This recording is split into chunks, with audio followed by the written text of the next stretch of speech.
can watch the brain now react to thoughts and feelings, and we can see the same, basically, neural roadmap is what I like to call it, happen.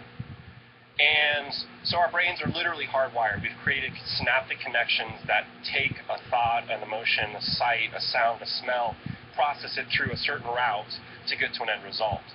This can be good if you smell Christmas cookies and you have fond memories. This can be bad if somebody says something disparaging to you and all of a sudden you're the overweight kid in 7th grade again. Our emotional reaction, our synaptic maps, biologically are hard for us to change. And yet we're intolerant of our own failure to change. It's one of if I could wish anything upon the world, some of my wishes would be that everyone thought critically and that everyone forgave themselves when they screwed up.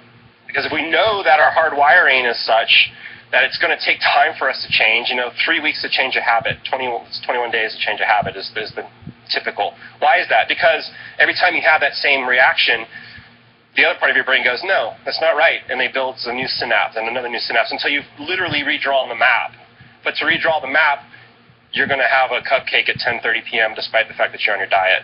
You're going to skip yoga because you don't want to ride your bike because it's raining today. You're going to not meditate today because you just don't feel like it.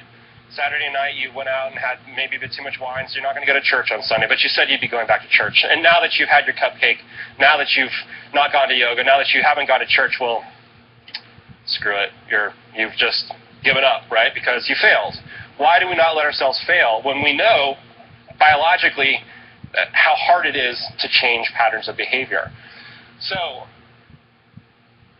when I think about relationships and interpersonal connections with people, and this company is, our personal relationships are rife with this kind of thing.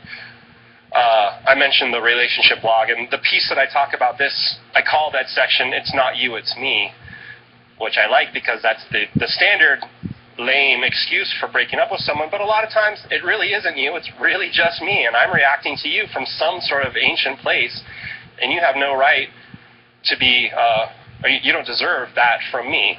So how do we forgive ourselves, and how do we understand what our synaptic maps are doing? How do we change them?